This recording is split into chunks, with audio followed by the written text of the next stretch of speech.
Hey, everybody. Welcome to True Crime Tuesday with your host, me, Feminine and Fierce. How's everybody doing? Oh, you were about to start telling jokes? Yeah, I was, running late. Um, I'm always running somewhere.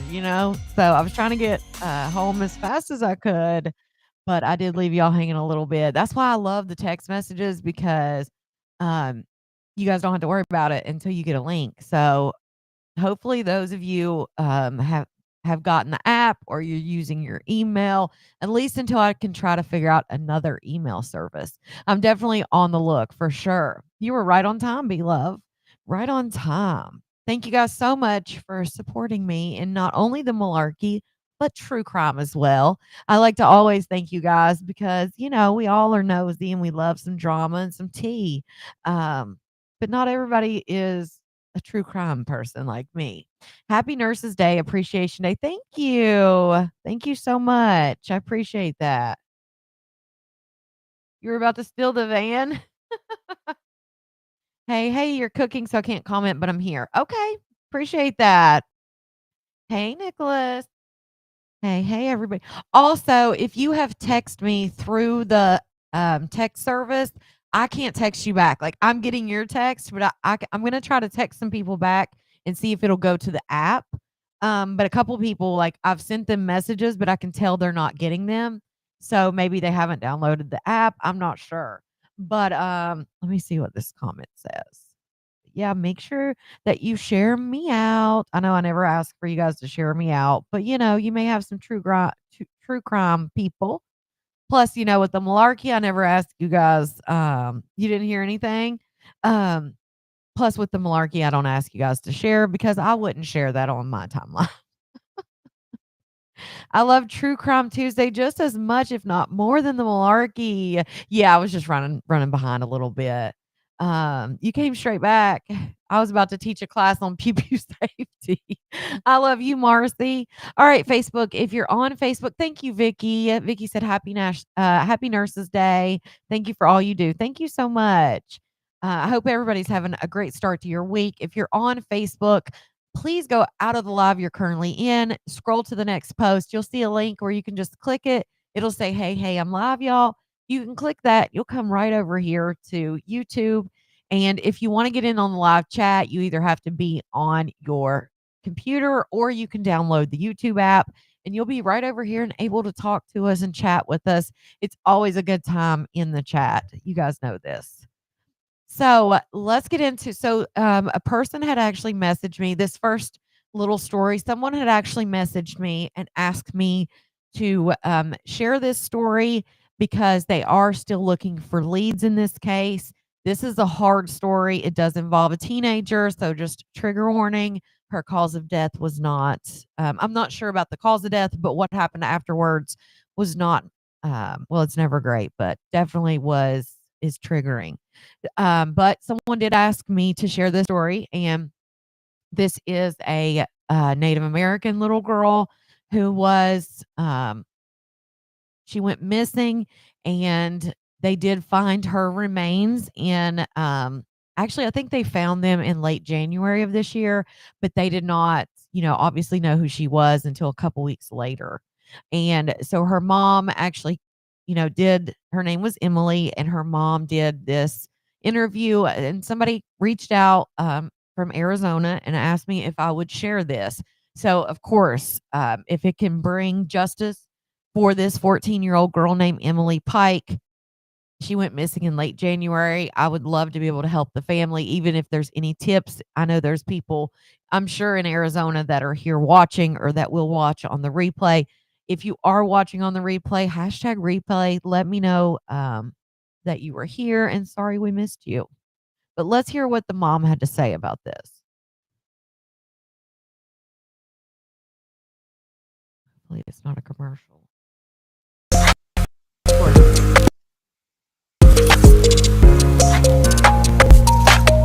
At 5, we know the identity of a teenage girl whose remains were found off the US 60 northeast.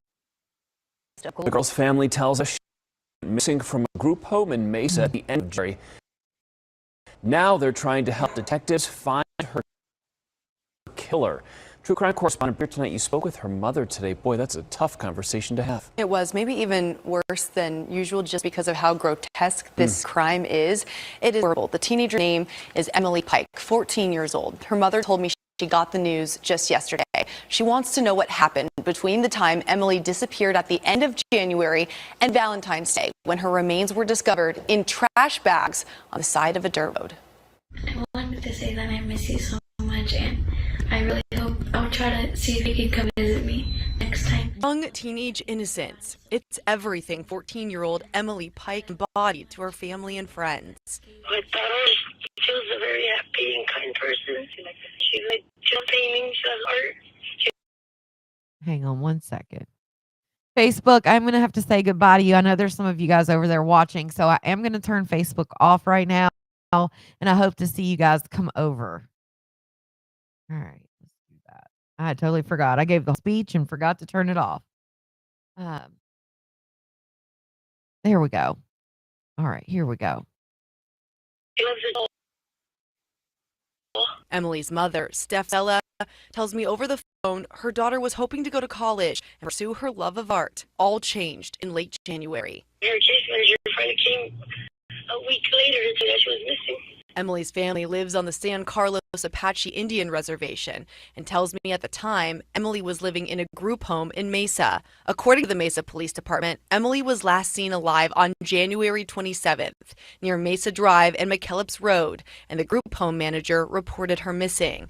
This week, the Gila County Sheriff's Office said they found dismembered remains on February 14th in a wooded area off Highway 60 past Globe. According to detectives, Emily's torso and head were in large contractor trash bags, with her legs in another. They have not been able to find her arms and hands. The autopsy showed she had visible face and head trauma. Why did it go that far?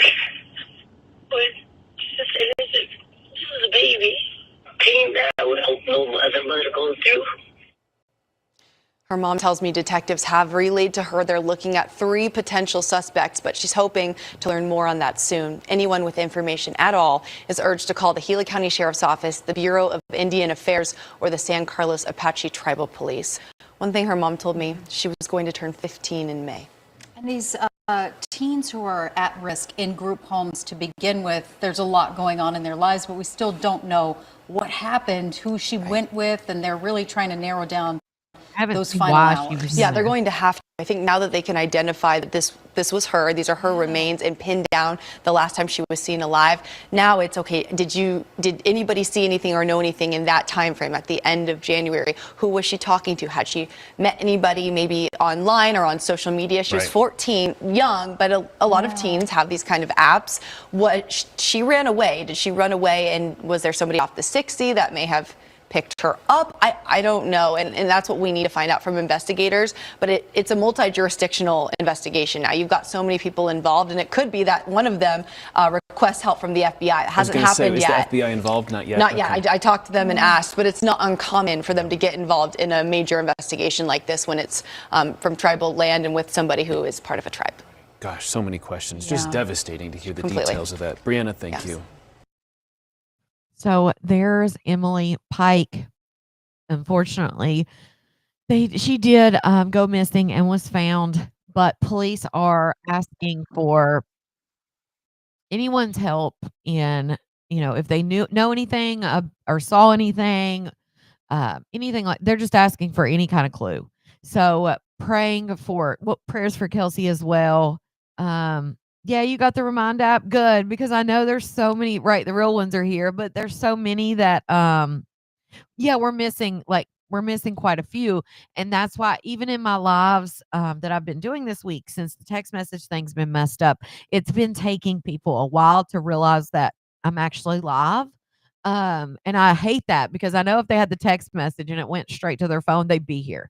So that being messed up definitely has thrown a wrench in things, but we'll get back there, and hopefully I can find another text alert thing.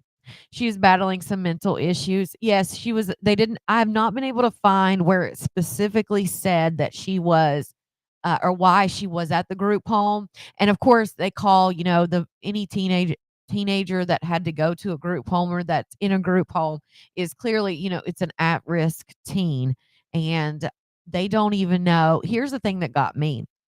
What group home, at least in 2025, what group home would not have cameras, would not have surveillance? Right, Roberta? Hey, Lakita, you got the text? Did you get it to the text or you got the app? Because see, it says on mine, no text kind of thing. It says I can't even do it. Phoebe, you have the app? Oh, it did, Lisa. Well, it's not supposed to. Because it shows me like how many people got the message and how many people didn't. But yeah, when I go to hit new message and I hit announcement, it now says text delivery isn't available on like every single one. So I know if you have the app, you should be able to get it. But if it's come through yours, that's awesome, Lisa, because it's not for you have the app, Lakita. Yeah, it's not coming through for anyone else, Lisa. So I don't know why they let yours go through. But no one else is getting them. Oh, you got the app alert, right, Tiffany? Yeah, if you have the app, it'll come through, but no more just text. And a lot of people, I get it. A lot of people do not want to. You've missed all of your lives since the texting doesn't come through anymore. Yeah, toxic. A lot of people are missing them, but hopefully, people will start realizing and get the app or just, be looking on the app, be looking for me. I had no idea until I caught a replay. Wonder why they changed the way they're doing it. I don't know if it's maybe because they have so many people on there. They want to make first priority through the teachers and stuff like that, which I understand. It just sucks because I've used the service since 2018. Now it's 2025. And it's always been free. And so you got the app, Jennifer? Yeah, if you get the app, you can get the alert. But I know a lot of people just don't want to download another app, and it's so much easier when it comes straight to your text message. So I get it, but it will be a little bit of adjusting. You catch the replays but miss when you're live. Yeah, toxic. And that you get it through your email. Yeah, you can get it through your email or you can get it through the app. So those are two different ways. And of course, I've been trying to put an alert on YouTube at least 30 minutes before. That way it'll pop up on your phone, or it should. YouTube's kind of iffy, but it should pop up on your phone and be like, Feminine and Fierce will be live in 30 minutes. And you can hit notify that way. You get it from YouTube or your Gmail. Yeah. Did you get paid the same as if you would live versus watching the replay? I'm not sure how that works, Kelsey. It works. I get paid through the ads. So I would assume it's the same whether it's on a replay or a live. You still get the ad, you still get the ads. They've worked. Well, good, madams. Good. You love the live conversation. Yeah, me too. You can't get the app anymore on your phone, the Remind app. You have the app, but can't figure out how to get your class up because of my kids' classes. So, Jamie, when you're looking, if you want to message me, I can help you with like screenshots and stuff. But when you're looking on the left side where it says classes joined, make sure that one of the Feminine and Fierce classes or whatever, one of them's called Outlaws. There's different ones. Just make sure in your classes joined list that I'm in there somewhere. And then you should be able to get the notifications. But you can message me if you want, and I can try to help you there. I had to send somebody else some screenshots, I think yesterday. All right. So but yeah, if you need help like one-on-one with like trying to do the app and stuff, I showed some stuff yesterday at the beginning of the live. But if you need help more than that, you can message me and I'll try to get to you. I don't get to all my messages, but I try. That's what I got earlier saying you'd be live at 9. Yeah, Lisa, that's why I've been trying to do that, because it's like a little extra notification, because I realize notifications are terrible. They're definitely terrible. So let's get into the case for this week. And I am going to start doing, I was going to start this week, but I was contemplating whether I was going to start this week or next, but I am going to start next week. Will be the first week that I do a Tuesday and Thursday true crime. There's so much true crime, and I think I might separate it. Maybe do one day where it's, I don't know. I was thinking about separating, do like Tuesdays newer cases, Thursdays older cases, but I'm not sure about that. We'll see. But yeah, starting next week, I will be live Tuesday and Thursday for true crime. There's just too many cases, and I can't get through all of them. Also, So if you were around 2 weeks ago, I did a true crime about the suspected serial killer in New England. And people have really, and this is one reason why I want to do it twice a week too, is because there's always so many updates, and sometimes I have to wait a whole week to update. So I'd rather have that. Set an alarm for 9 p.m. on Tuesday, right, Kimberly? So an eighth person was unalived in New England. So communities fear there could be a serial killer, which I had talked about this, like I said, 2 weeks ago on my true crime. And so now there was 7 before. Now there is 8. Yes, it's me. I know that's right. So now there is 8. They do fear the serial killer in the area, although police have said there is not. The most recent death was a female who was found unresponsive near a bike path in Springfield, Massachusetts. She was pronounced unalived shortly after she was found, and the cause and manner of her death have not been determined. All of the victims were found in Massachusetts, Rhode Island, and Connecticut during March and April. A majority of the people found unalived were women, but some of the remains have not been identified and gender is unknown. We do have bodies that are intact, and still to this point, we don't have a cause of death. That was a forensic professor. So that some of them, they have the bodies, but they don't even have the cause of death, even with the bodies. Oh, it's 12 now. It went that quick. It's me. What girl? I didn't see a girl. Oh, I did. It's me on that episode. Some people were saying she looked like Dimples whenever I played it. Police say there's no reason to believe that the cases are connected or that they were all crimes. I found this interesting. He said that all of the bodies could have been found due to the different police stations in the area communicating with one another. Normally, agencies are not engaged in random searches of wooded areas. In this situation, with multiple bodies in multiple jurisdictions, we don't know if there even is a connection. So they have not announced any suspects or persons of interest, and they're not treating the cases as connected. So they've not linked these cases or specified similarities between them, but New England has been home to serial killers before, including the Boston Strangler in the 1960s and still unidentified New Bedford Highway killer, who was believed to be behind several deaths in 1988 and 1989. There is no motive to any of these deaths, and authorities say now listen to this, there's no motive. And authorities are saying that at least 3 of the cases do not involve foul play. Yeah, Tilly, I covered this a couple weeks ago, but I'll definitely check out the article. Right, right, Ona. So they're saying that 3 of those are right. BS, they're not. They're not right. They are connected, right? But at least 3 have been identified as not involving foul play. So therefore, they just think it was accidental. So on March 6th, for example, the remains of a woman who was reportedly identified as 35-year-old Paige Fannin, which we covered her, were found in Norwalk, Connecticut. However, the police department there said that there was no indication of foul play or relation to any other death or serial killer. So they're saying that 35-year-old Paige Fannin, it was not foul play, which is wild. They're also saying that the human skull found on March 6th in Plymouth, Massachusetts, they're saying that the authorities have not identified this person's age or gender.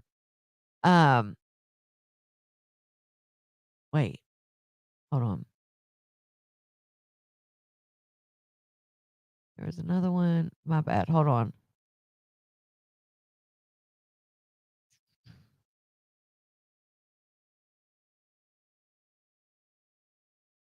Okay, there was another case on March 21st when the body of a Connecticut woman, Denise Leary, 59, was found in New Haven, Connecticut, which we also, I showed her on there.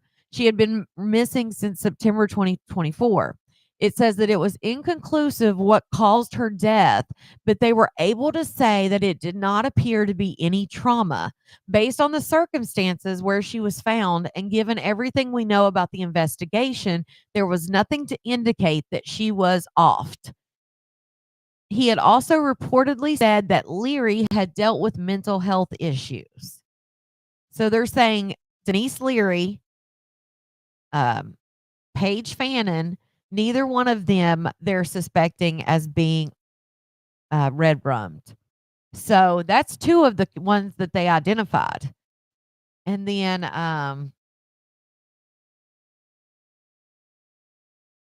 other cases that the public is speculating include the human remains that were found on March 19th.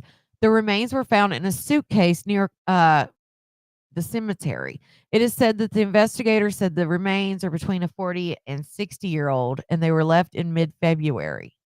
But they say don't rush to judgment.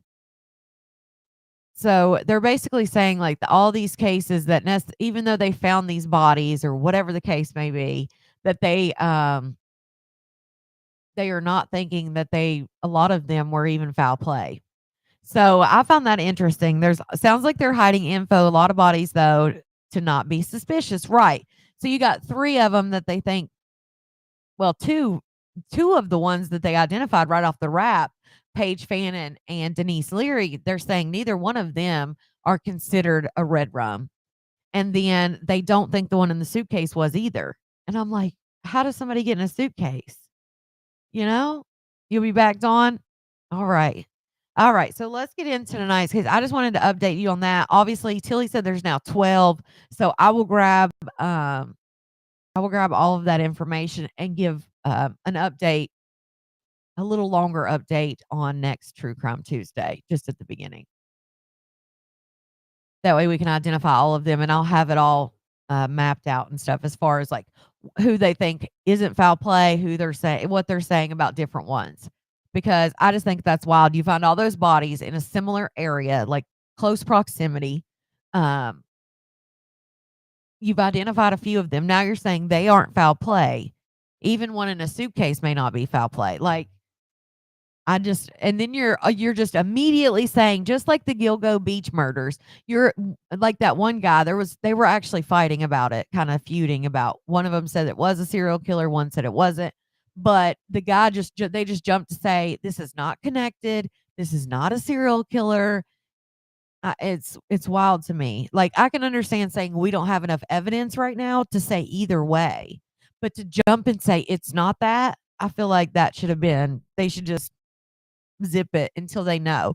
Because again, in the Gilgo Beach murders, they came straight out and said the same thing. Oh, well, they were packaged different. They weren't, the last 4 had, or the first 4 we found had, what was it? Like potato sack, or it was burlap. They were wrapped in burlap, and the other ones didn't have burlap. And just like that lady said on the documentary, she was like, it's not that we had different serial killers. We had a serial killer that evolved over time. And that whole story is wild. What about what autopsy and toxicology? Oh, of the women? They haven't put those out yet. So they are just trying to not scare the killer away. Yeah, because even in their cases, they're saying, like the one lady, they're saying there was no trauma or anything and that there's no foul play suspected. So I'm interested, Reese, to see what the autopsy and toxicology comes back. Like, what are they saying the cause is? And then Denise Leary, hers is inconclusive as of now. So they're saying no foul play, but it's an inconclusive cause of death. So there's a lot of questions surrounding it. And I always wonder whenever stuff like that comes out and it like this kind of case and it seems like something just isn't right. I always wonder, like, is it like law enforcement or is it someone that knows their way around police? I always wonder that because it just seems that way when stuff like that happens. All right, so let's get into this case.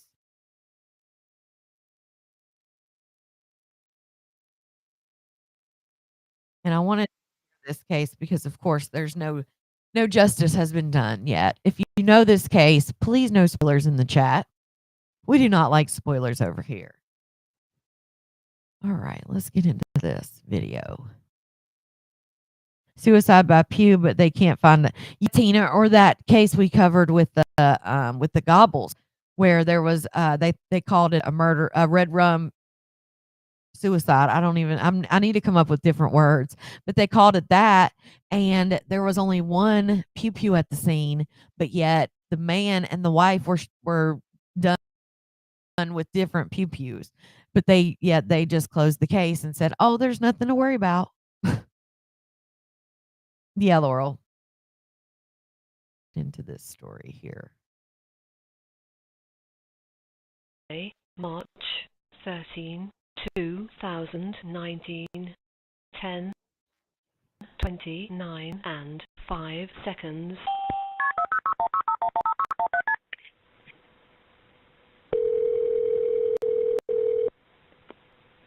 Hey, downtime. 911 emergency. Hello? Okay, where are you located? I'm sorry, ma'am, I can't hear you. Are you able to tell me where you're located?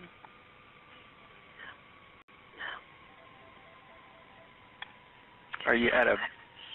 553 Sheldon Avenue Southeast. Please hurry now. Okay, I got Sheldon. What's the number? 553. Hurry, please hurry up. 553 Sheldon. Okay, can you tell me what's going on there? You just hurry up, please. I'm gonna die. You're trying to kill me. You already killed my family. You need to hurry up, please. Okay, ma'am, I'll start the police that way. Can you tell me what your name is? Welcome to True Crime Tuesday with your host, me, Foonin' and Fierce. This is the episode of the tragic case of Keyona Griffin and her aunt, Cherletta Barber Bay. Keyona Griffin was a young woman with a promising future ahead of her. She was only 25. Born and raised in Grand Rapids, Michigan, she was known for her vibrant personality and strong family ties. She was a beloved daughter, sister, and friend whose life was tragically cut short in a series of events that left the whole community in shock. Keyona's aunt, Cherletta, also known as Cher, was 47, and her family described her as loving, trustworthy, and said that she avoided social situations. Sadly, the suspect in this case was her first love, her live-in boyfriend. Grand Rapids, a suspicious death investigation, now a double homicide, as Grand Rapids police continue to search for a suspect. A man police say who lived with the victims. Their bodies found in a home on Sheldon. GRPD confirmed in just the last hour Daryl Brown lived with Cherletta Barber Bay and Keyona Griffin. 24-hour News 8's Lindsay McComel is outside of Grand Rapids Police Headquarters with the breaking turn in this investigation and the person of interest checkered past. Lindsay.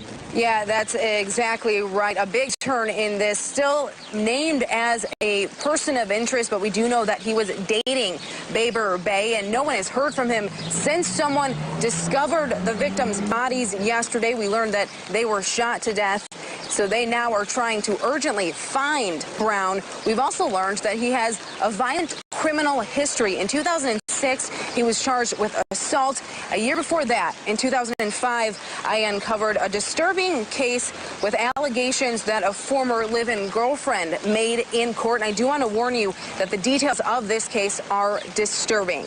Now, that was in 2005. As I mentioned, his then girlfriend testified that he bound and beat her. The transcript shows the woman said that Brown tied her up with cords, kicked her in the face, gagged her so she could not scream, then urinated on her and doused her in lighter fluid, all while her 3 children and the child that she has with Brown were upstairs sleeping. Now, it was also at that time that she had said on the stand that she did not want to see him go to prison because she believed that he needed help. That case was a felony kidnapping case She had testified during his preliminary hearing for that case. A judge had ruled there was enough evidence to have that case go to trial. However, he ended up in a plea agreement. He pleaded guilty to misdemeanor domestic violence in that case. We have not been able to tie together the other outcomes of his cases from 2006, but we also know from police that he has several aliases. So I asked Sergeant Kathy Williams about that. That definitely makes the investigation more difficult. Not only are we searching all of our databases for someone, but we're having to search by 4, 5, 6, 7 names. And those are only the ones that we know about. If someone is frequently using aliases, there may be others out there that we don't even know about yet. So certainly that is investigation more difficult. It's been 3 years since a killer gunned down 2 women inside their home here on Sheldon Southeast. That house is gone now, bulldozed after fire tore through it, a fire fueled by the heartbreak that came before. Just after 9 a.m. Saturday, Grand Rapids Fire Department crews were dispatched to Sheldon Avenue Southeast near Logan Street. A spokesperson for the department says a neighbor called 911. Crews arrived to find the front of the house in flames. Crews from multiple departments responded and pulled 2 victims from the home. But a woman was pronounced dead on scene, and a boy was taken to Helen DeVos Children's Hospital, where he later died. The 2 have been identified as 65-year-old Jacqueline Baber-Bay and 5-year-old Marion Cummings. 50 firefighters went to that home on Sheldon Avenue just after 9 a.m. Saturday. In March 2019, 2 women were killed at that same home. Police are still looking for a suspect in that case. Structure fire. 2 a.m.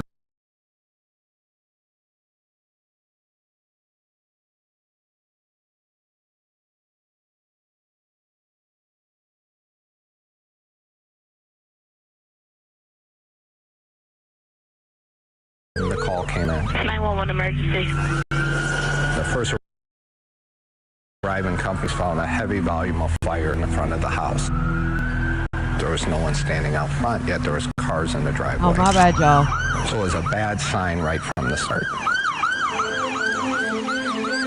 The first person they found was the grandmother, and then after that, the child. They tried to get out, but were unable to. It was caused by candles that were part of a vigil the night before. They were left burning. The house was the scene of a previous crime. So I thought I was unmuted before. That's why it paused for a second. What I was saying was they had lit candles. I'm sorry. They had lit candles for a vigil about the previous crime of Cher and Keyona.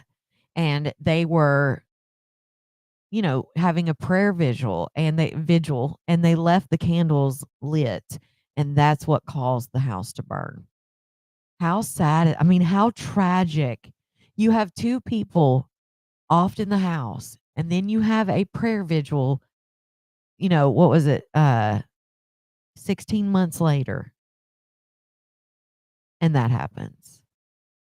It's terrible.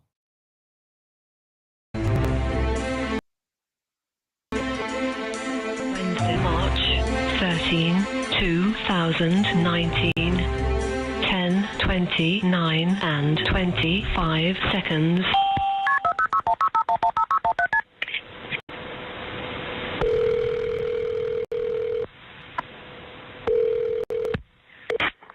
"911 emergency."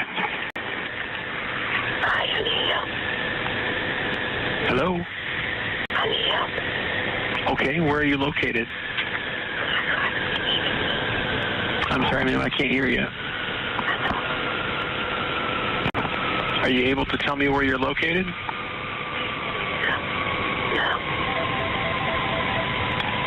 Are you at a... 553 Sheldon Avenue Southeast. Please hurry now. Okay, I got Sheldon. What's the number? 553. Hurry, please hurry up. 553 Sheldon. Okay, can you tell me what's going on there? Can you just hurry up, please? I'm gonna die. It's me. You're trying to kill me. You already killed my thing. Can you hurry up, please? Okay, ma'am, I'll start the police that way. Can you tell me what your name is?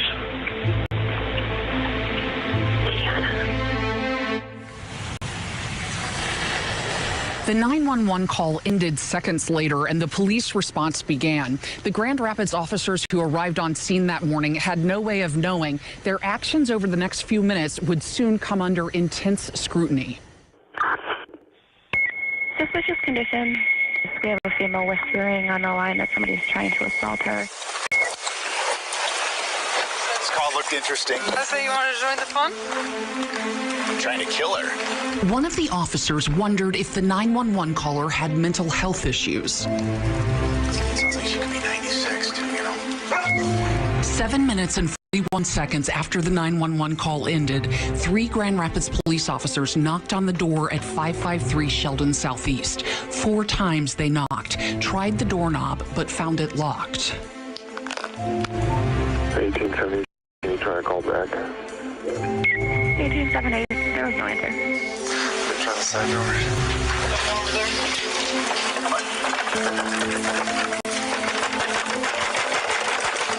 Seems like it's empty. You can see it. It looks like a little dining room or something in there. It's empty. There's nothing in the back here. It is painful to watch with hindsight's benefit. Likely painful, too, was the moment these officers, who'd left the scene hours before, heard a familiar address. 553 Sheldon Avenue Southeast. For female there not breathing, caller says a lot of blood. 2.5 hours after that first desperate plea. Can you tell me what your name is? A second frantic 911 call. 911 emergency. Number 553 Sheldon, my sister not moving. Keyona Griffin, who had just turned 25, had known she was going to die. Can you tell me what's going on there? It was a friend who found her body on the floor of an upstairs bedroom and yelled for Keyona's brother. I need you to tell me if she's breathing. Watch her chest. I don't know. She's not moving. She had been shot at least 4 times, once in the face. Oh, my Lord, please, my sunshine.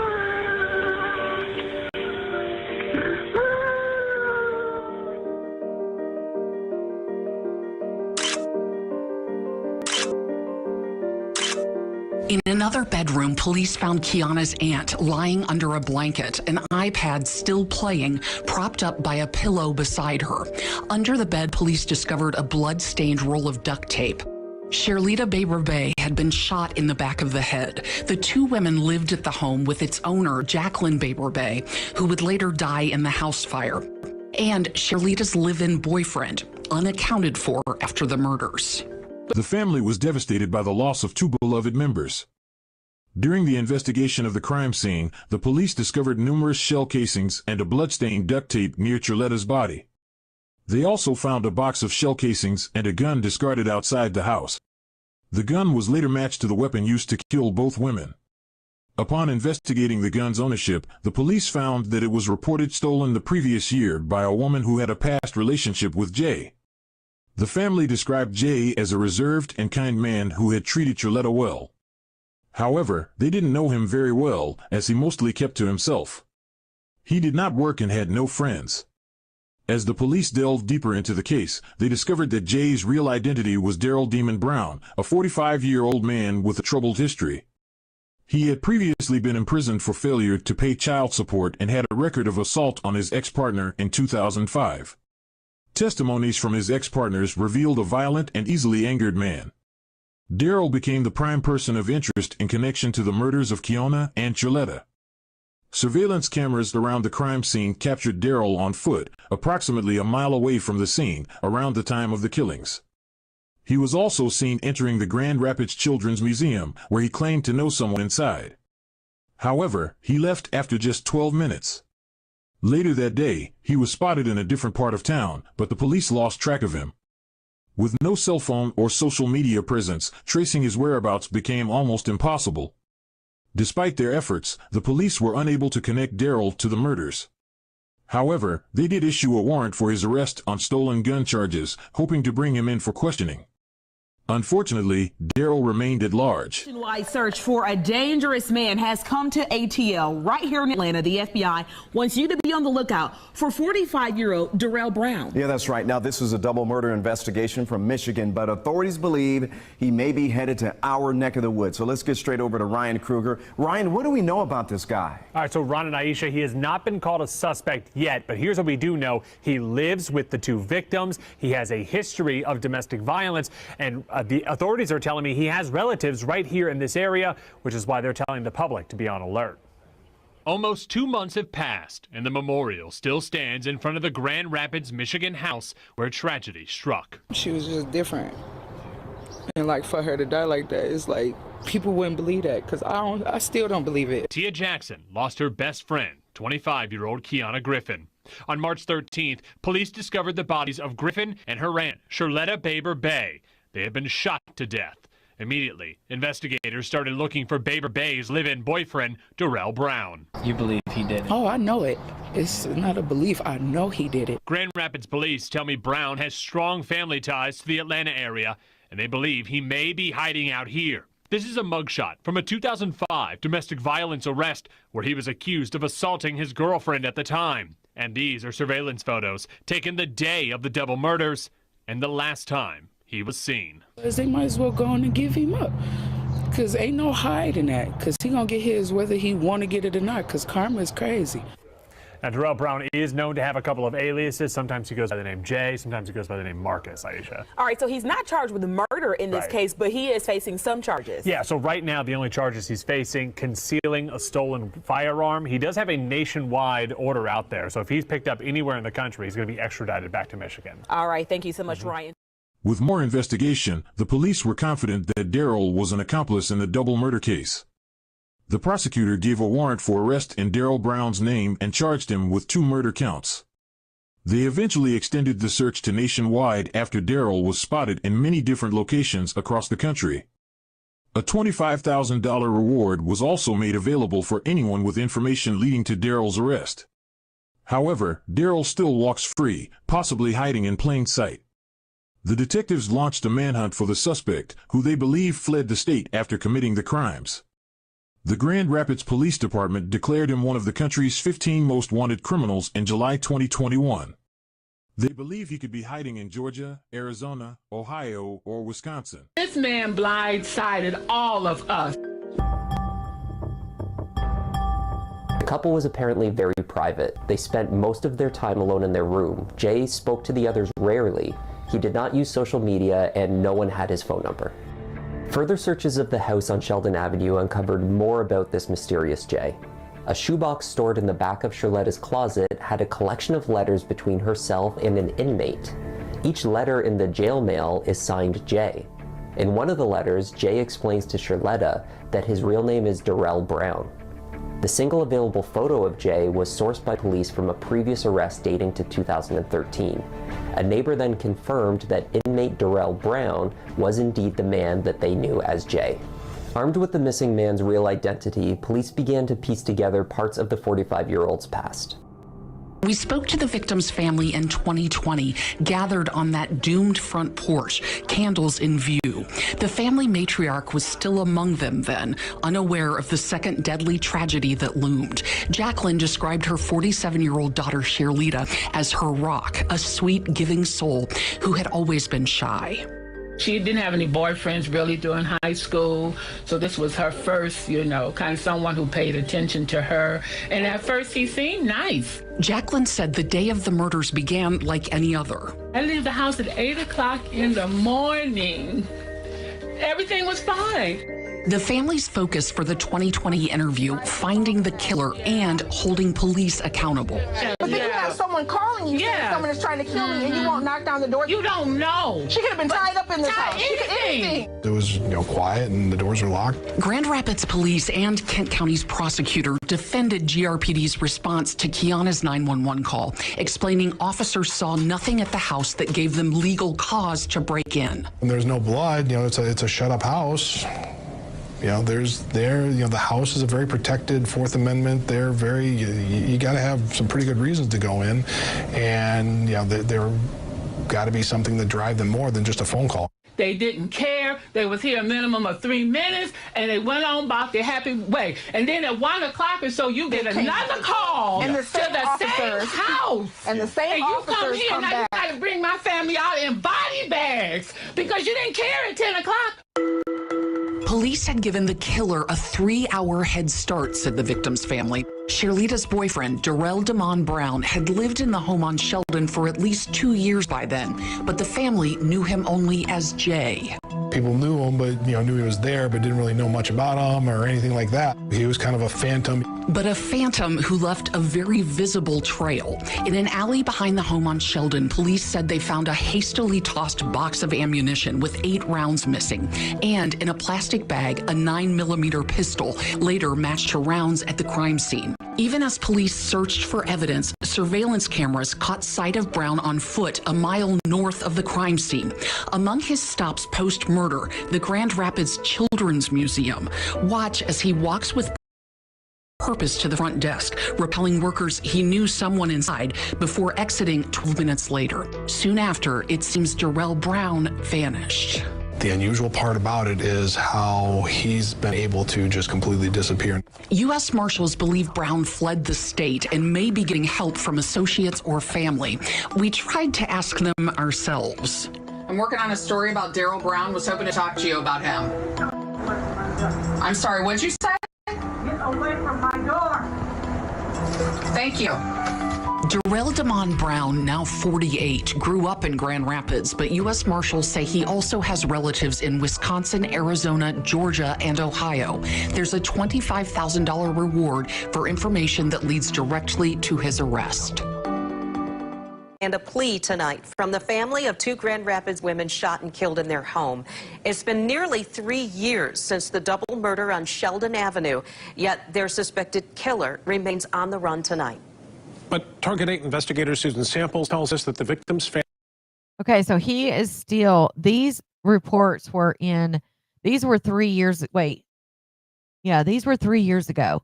So it has now been 6 years. He is still on the run. He is on the FBI's top 15 most wanted. There is a $25,000 reward for any information leading to his arrest. He's still out there. And that's one reason that I wanted to do this story, is because you never know where he is now 6 years later. And there's a lot of us that are spread out everywhere, even in other countries. So you never know who could run across him in the grocery store or anywhere. So I would love to have a tip or somebody call in and be able to put him behind bars after 6 years. Family has a message for the killer, the community, and the nation. Susan. We continue tonight with our investigation into double murder suspect Darrell Damon Brown, who he is, where he might be. But first, from the victim's family, a plea to the public to be vigilant. Brown could be anywhere. To Brown himself, the family says, "You will pay for what you did."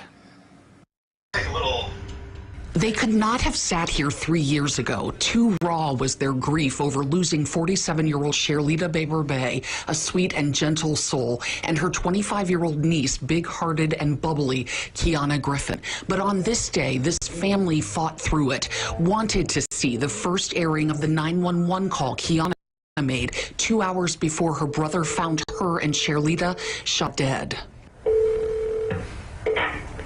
911 emergency.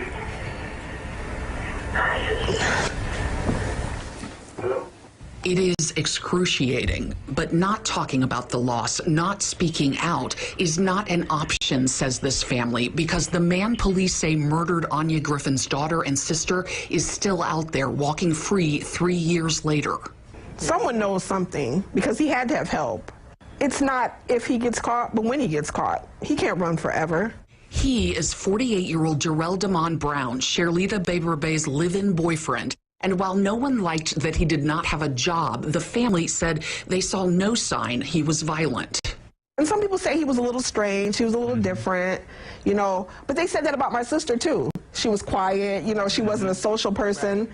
So just because you're quiet and you're a little different than everyone else doesn't mean that you're a murderer. What the family did not know, others had witnessed Darrell Brown's violent side, though hid it well. Totally understand. So here's my thing. I want to know, and of course I exited out, but I want to know. So if you saw there, right after the murders, he went straight to the Children's Museum in Grand Rapids. And he said that he went straight to the lady at the front, and he said that he knew someone in the back and that he needed to get in there. And we know that I think there was 9 shell casings missing. I want to say 9, and the 25-year-old was 4, and the lady 47-year-old Cher was 1. So that means he had 4 left, assuming he didn't have them from anywhere else.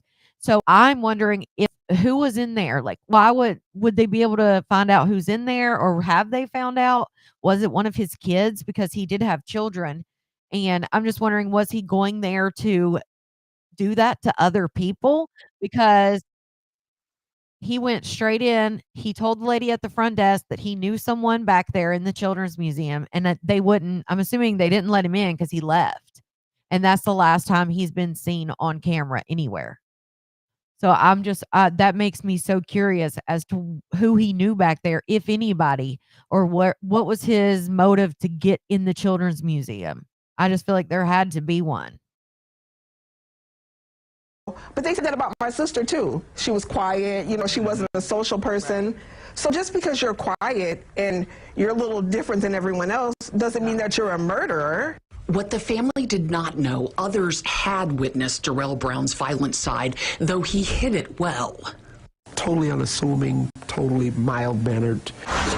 Reverend Robert Dean believes it was a couple years before the murders that he spotted Brown rummaging through his church's dumpster, found out he was homeless, and let him live for several months in Dean's New Life Church of God in Christ, until one of Brown's girlfriends, not Cherletta, paid the pastor a visit. She felt he was very nice, very mannerable, but there was that certain little element she was afraid of. That's when Brown barged into the pastor's office. I said, well, I was just talking about you. And he come, well, I forbid her to talk to males. Oh, no, you're not. I said, now, you sit down. I said, it's my office. Dean said the woman opened her mouth to speak, and Brown lunged toward her, prompting Dean to jump up to restrain him and order him to leave the church and never come back. For me, it was like almost like a Dr. Jekyll, Mr. Hyde. Court records document Brown's explosive violence toward women. In 2005, another woman, the mother of one of Brown's children, told police he thought she had gotten smart with him, so he tied her up with cords, kicked her in the face, gagged her, urinated on her, and doused her with lighter fluid. She escaped and later wanted the charges dropped because she said she still loved him, knew he needed help, and did not think he would get it in prison. Brown ultimately pleaded guilty to misdemeanor domestic violence. My sister, she loved him. She had never had a boyfriend before. Griffin said while Cherletta loved Brown, he and Keyona, who also lived in the home, did not get along. They weren't fans of each other. And I think she wasn't a fan because, like I said, he wasn't working. And he probably wasn't a fan because he was like, oh, she's exposing me for who I really am.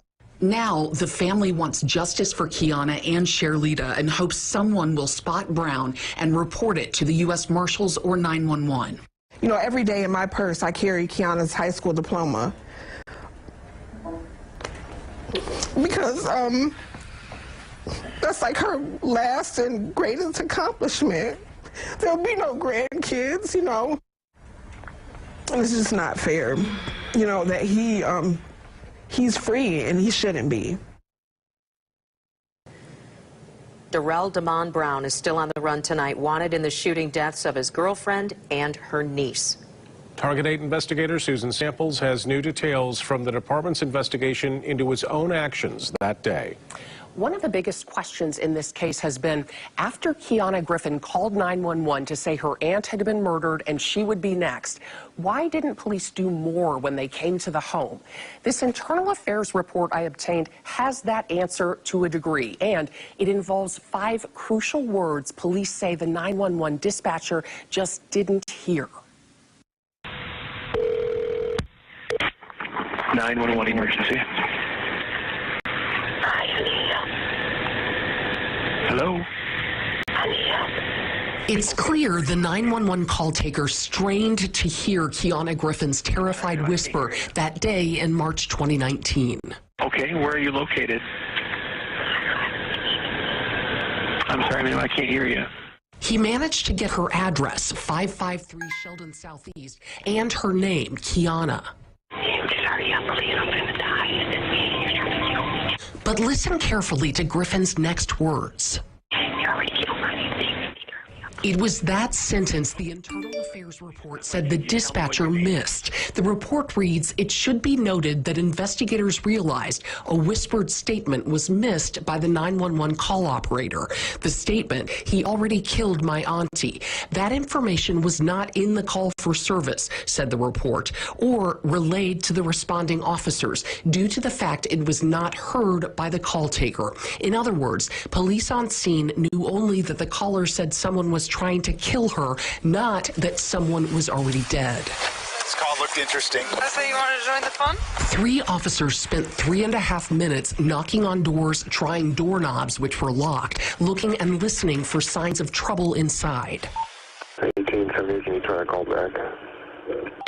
1878, there was no answer. Seems like it's empty. You can see it. It looks like a little dining room or something in there. It's empty. There's nothing in the back here. The officers left only to be called back 2.5 hours later. 911 emergency. Number 553,000. My sister not moving. Keyona Griffin's brother found her body and that of their aunt, Cherletta Bay. 3 years later, U.S. Marshals are still searching for the only suspect in the murders, Bay's boyfriend, Darrell Damon Brown, who has seemingly vanished. And the victims' relatives say they're still looking for GRPD to take responsibility for failing their loved ones. And I want this to be known. If it would have been East Grand Rapids, Forest Hills, or, some other affluent area, they would have came with the whole cavalry. The house would have been surrounded, and they wouldn't have left until the owner came or till they found out who was in that home. They wouldn't have left. The Internal Affairs report said responding officers did not find evidence of a crime, and police and Kent County's prosecutor have said previously officers did not have legal standing to force their way into the home. The report blacked out all transcripts of actual interviews with the dispatcher and officers. The city cited a state law that says certain statements made by officers are prohibited from disclosure. Since these reports in 2022, I haven't been able to find anything except for this on January 31st, 2024. He was allegedly spotted in Dayton, Ohio, but he is still on the run, and anyone with information regarding his whereabouts, there is a $25,000 reward for information that would lead to his arrest. Law enforcement urges the public, if you do have information, to please contact Grand Rapids Police Department or the U.S. Marshals. 12 minutes. Right here. Let's see.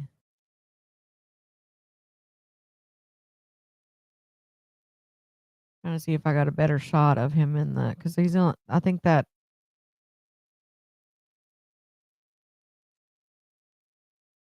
Trying to see if that's anywhere. I know that he's in the museum for a couple times, different ones. Right here. There you go. That's him in the museum. It looks like maybe something with his teeth or something. If you look closely, I don't know if that's a shadow or if he has a tooth missing.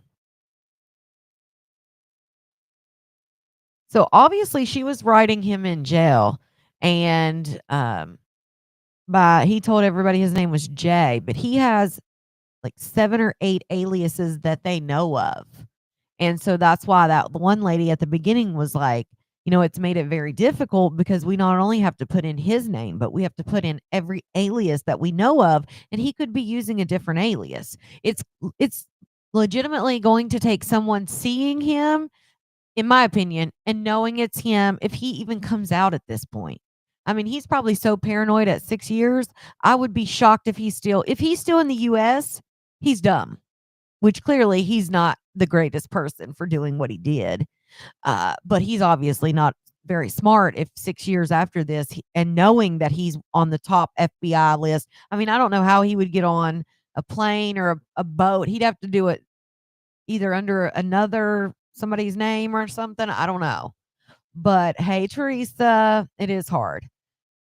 Maybe a gold tooth. I'm not sure. It just looks like in those eyes, just when he's looking back. I mean, you could tell he was so, in my opinion, when he looked back at that front desk lady that would not let him back there. Thank God she didn't let him back there, because who knows what he would have done with those children, because it's a children's museum and there's like a front desk and you have to have a ticket, or you have, something, I would assume a ticket, but you have to, like, I guess, I don't think you could just go back there. You know what I mean? And it's separated from the rest. Like, you go back behind. That's how most museums are anyway. And maybe that is like a safety feature for children. But she did not. He kept saying, I guess, to her that he knew someone back there, and she turned his ass away. So thank God for that, because I'm sure, which obviously I was thinking about here, my dumbass. Obviously there was 9 gone, but the damn gun was, or the pew pew was in the damn alley. So never mind. Excuse me. That was a blonde moment. Yes, this happened in 2019, and the fire happened 6 months later. And that's a tragedy also. I mean, you lose, they were both related. This was all family. The matriarch of the family is who owned the house. And then she had, obviously people living with her. So this happens, and she had left for work at 8 a.m. The matriarch had left for work, and he didn't work or anything. So Keyona called the police at like 10 in the morning, and they got to the house.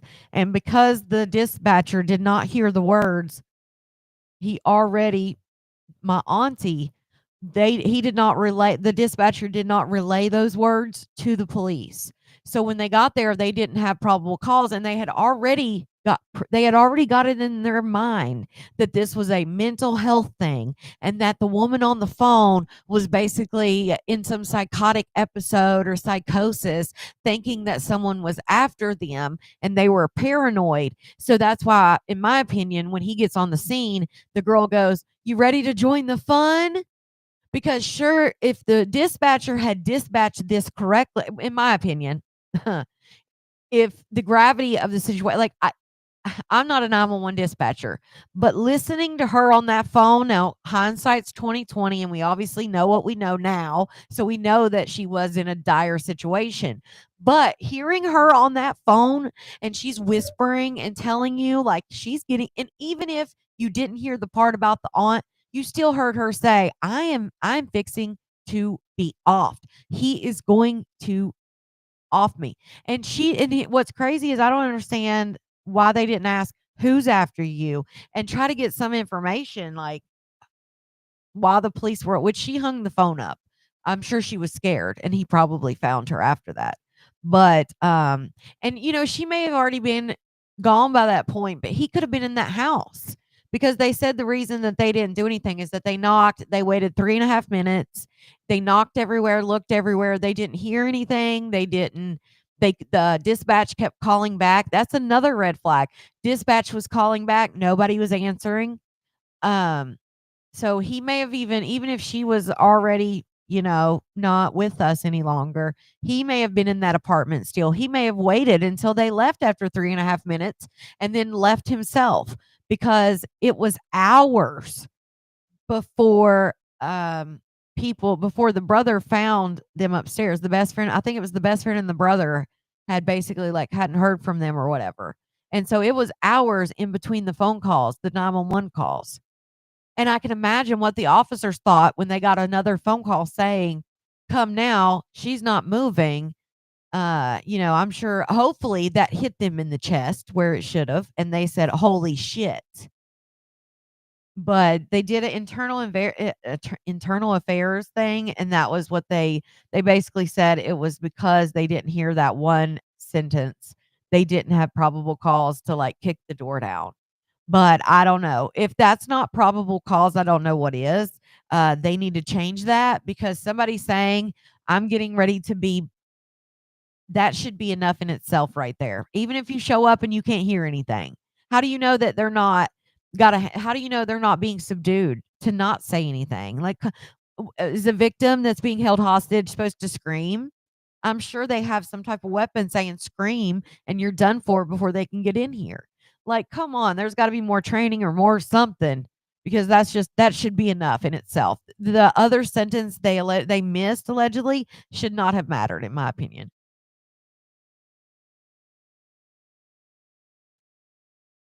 But I hope you guys memorize this face, memorize what he looks like.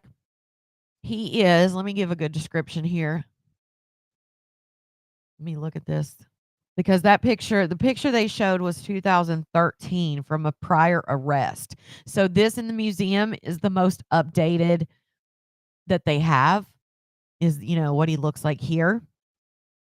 But on his, let's see, on the flyer from, the most wanted is a picture from 2013.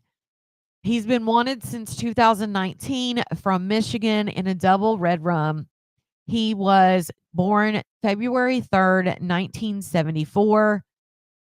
He's male, 5'8", 180 pounds. So what is he, 51?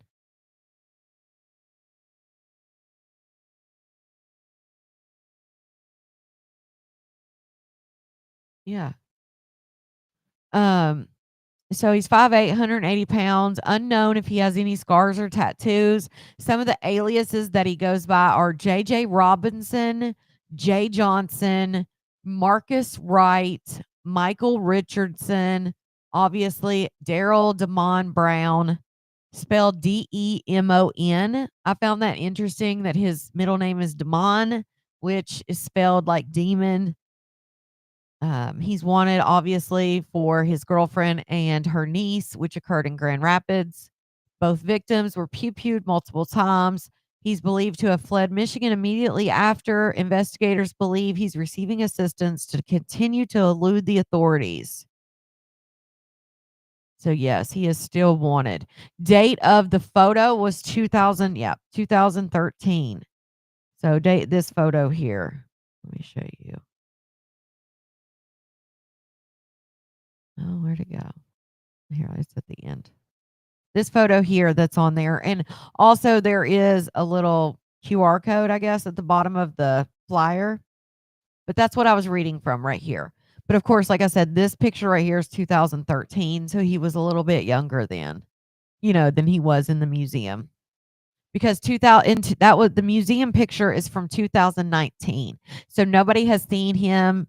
Like I said, the last known spotting of him allegedly was Dayton, Ohio, and that was 2024. And I'm sure if he was in Dayton, Ohio in 2024, whenever that release came out, that press release or whatever, I'm sure he's left Dayton, Ohio by now. I mean, I don't think he'd still be there.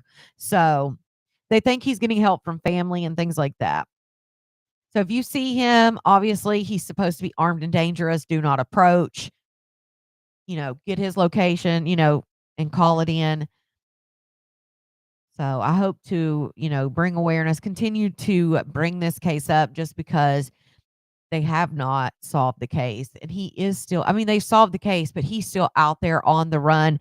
And then the tragedy that 16 months later, after what he did, and only because of what he did, and I'll always think that way, and other people can disagree with me, but the only reason that the other two people in the family, in my opinion, are gone is because of what he did. The actions he took by taking their two lives that day, in my opinion, ended two other lives, because they would have never been doing a candlelight vigil for them had he not taken them away. So 16 months later, when they're doing a candlelight vigil for these people that you took from them, the house catches fire and they can't get out. A young boy and a grandmother can't get out of the house because of the fire. That's terrible. So now 4 family members are gone, all because of his actions, and he's out here just, who knows? He might be in freaking Costa Rica or something, living life. Makes me sick. They are gone because of him too. He should have, exactly, Brittany. That's exactly how I feel. Yeah, Vicky, I would assume that he's gone from Dayton just because they put out this press release or whatever, or this article that I was able to find. This one right here. It was dated July 31st, 2024. So it said, a man wanted from U.S. Marshals, possibly spotted in Dayton. So I would assume once he saw that, because I'm sure he's looking for roles, like he's keeping up with anything that's being said about it. So I would assume he's gone from there. I would say he is, unless he has no other help. Like, I feel like the more heat they put on, the more heat they put out there, and they keep talking about it, maybe whoever's helping him may stop. I don't know. But thank you guys so much for joining me for True Crime Tuesday. And I pray for the families that were affected, the people that were affected by this case and by all the cases that we discussed. And I pray that there is justice for this case and that he is caught. And again, if you have any knowledge or any tips on this case, you can call in to the Grand Rapids Police Department or U.S. Marshals. They do have a reward for $25,000 for information leading to his arrest. So hopefully that comes soon because it's been 6 years already. Yeah, Zona, that's sad. That's probably the case. Maybe every Tuesday should be from America's Most Wanted list. Oh, yeah, that's a good one too. You're welcome, Becky. Thank you guys so much. And I will be back probably around 11 o'clock for some malarkey. So I will see you soon. Bye. And see you next Tuesday for another episode of True Crime Tuesday. See y'all soon. Thank you, Be Love. Thank you guys. Bye, Lakita. Bye, Vicky. Bye, Tiffany. Bye, Roberta. Bye, Downtime Zona, Silly Rabbit, Becky, everybody. If I didn't mention you, no shade. Just didn't see you on here. I mean, didn't see you in the last little bit. But I love all of you guys. Thank you, Rhonda. Thanks, everybody, for the support. It means the world. And I'll see you next